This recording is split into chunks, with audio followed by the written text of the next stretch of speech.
FM.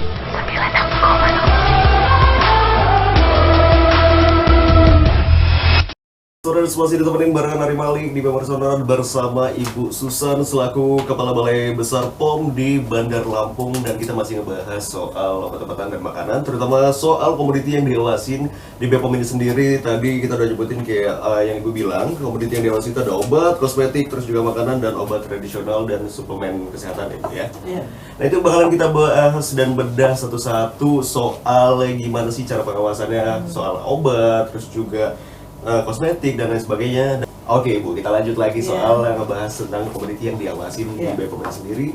Yang pertama yang bakal mungkin Ibu jelasin soal membedah komoditi yang diawasi ini apa yang pertama? Jadi kami ingin sekali masyarakat, terutama juga dalam kondisi pandemi sekarang, lebih berhati-hati atau lebih memilih ya produk obat dan makanan yang beredar. Jadi produk obat dan makanan yang beredar itu harus memiliki izin edar dari Badan POM, atau kalau pangan lokal itu pangan industri rumah tangga harus memiliki nomor sertifikasi dari Dinas Kesehatan setempat. Ya, jadi karena kan sebenarnya masyarakat tuh untuk mengecek suatu produk makanan harus ingat cek klik.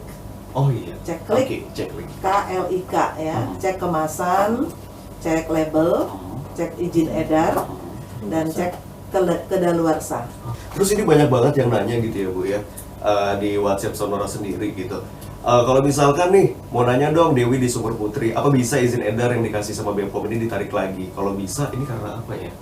Katanya gitu. Iya, jadi banyak kasus pengawasan kita itu ada memang yang izin edarnya fiktif. Oh fiktif. Ya, jadi fiktif, palsu, atau sudah tidak berlaku lagi. Jadi kan ada masa izin edar, biasanya itu 5 tahun, biasanya nanti harus diperbaharui. Nah, bila izin edar sudah tidak berlaku lagi, berarti itu sudah menjadi produk yang ilegal. Nah, jadi seperti itu ya, harus ada izin edar. Terus kalau misalkan sistem edar, peraturannya segala macam untuk kosmetik, obat-obatan dan lain sebagainya ini sama Bu? Iya. Jadi saya ingin menyampaikan dulu untuk izin edar dari pangan olahan ya Mas Ari ya. Jadi pangan olahan itu kalau pangan industri rumah tangga itu oleh Dinas Kesehatan Provinsi itu untuk pangan home industry ya, home industry. Kemudian untuk pangan yang wajib izin edar MD ya, itu dikeluarkan oleh Badan POM adalah pangan olahan atau pangan fortifikasi. Ya, fortifikasi itu maksudnya pangan yang ditambahkan sejumlah vitamin dan mineral. Ya, misalnya apa ya, MPAC, kemudian minyak ya, minyak goreng itu kan ada fortifikasi. Kemudian pangan yang wajib SNI ya, Standar Nasional Indonesia. Seperti misalnya kopi, garam ya dan sebagainya. Kemudian itu wajib didaftarkan di Badan POM melalui Balai Besar POM di Bandar Lampung ya, atau di Balai Besar POM di seluruh Indonesia. Yang terakhir misalnya yang tidak wajib didaftarkan juga ada. Ada Bu, apa ya, jadi itu? Misalnya pangan yang masa simpannya kurang dari 7 hari. Jadi misalnya jajanan-jajanan, gorengan ya, roti-roti yang masa simpannya kurang dari 7 hari kan hanya bertahan 2-3 hari, itu tidak perlu didaftarkan. Tidak perlu ada nomor izin edar.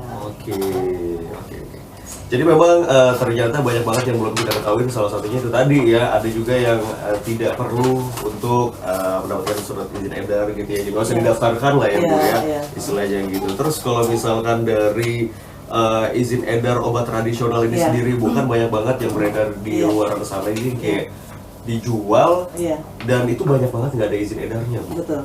Itu gimana? Jadi kalau obat tradisional atau biasa kita kenal jamu ya, itu mempunyai izin edar POM TR 9 digit angka ya. Jadi ada POM TR, ada kalau yang impor ada POM TI ya dengan 9 digit angka. Untuk obat tradisional atau jamu, yang paling penting di sini yang ingin kami sampaikan kepada masyarakat adalah hati-hati membeli obat atau jamu yang efeknya katanya cespleng. Oke. Ya. Instan gitu ya Bu ya? Instan. Misalnya ada jamu obat tradisional atau misalnya jamu misalnya flu tulang. Nah, itu harus hati-hati karena jamu ini sering disalahgunakan, ditambahkan BKO atau bahan kimia obat. Waduh. Jadi kalau jamu ya jamu aja, jadi dari herbal gitu ya. Tapi kalau bahan kimia obat tadi yang penggolongan obat yang dengan resep dokter atau bisa beli bebas.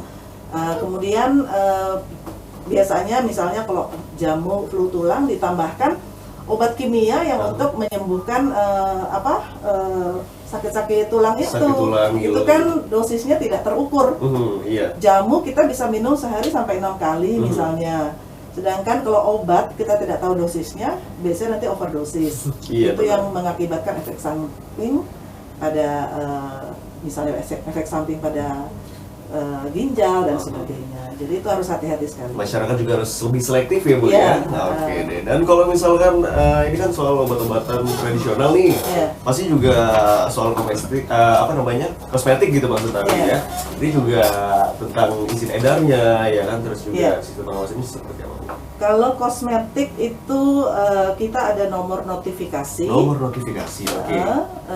N depannya dengan kode benua. Jadi kalau NA itu berarti notifikasi dari Asia, NB itu dari Australia, NC dari Eropa, dan ND dari Afrika, serta NE dari Amerika. Nah, yang banyak beredar di Indonesia tentunya NA.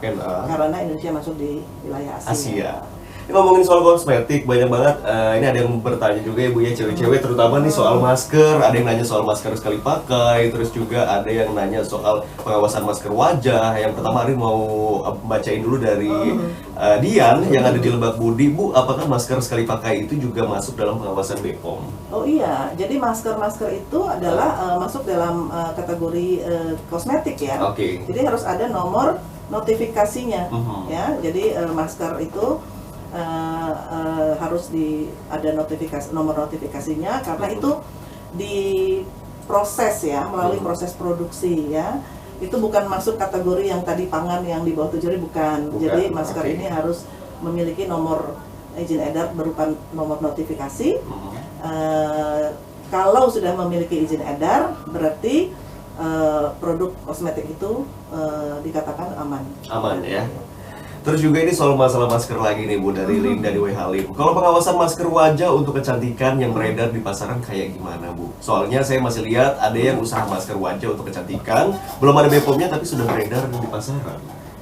Masker ya? Contohnya apa misalnya? Yang langsung dibuat sendiri? Iya. Tapi diperdagangkan? Iya, banyak banget itu Bu. Jadi gini, kalau untuk dibuat sendiri, misalnya itu sebenarnya nggak apa-apa untuk pemakaian sendiri. Tapi ketika kemudian dikemas, diperdagangkan, itu harus ada nomor izin edar. Tetap ya Bu. Berarti kalau misalnya pakai masker yang tidak ada nomor izin edar ya berarti itu ya ilegal. Jadi nanti kalau misalnya ada sesuatu terhadap kulit wajah, mau komplain ke siapa? Produsen nomor izin nggak ada, telusurannya kemana? Jadi kan rugi sendiri nanti kalau ada efek samping.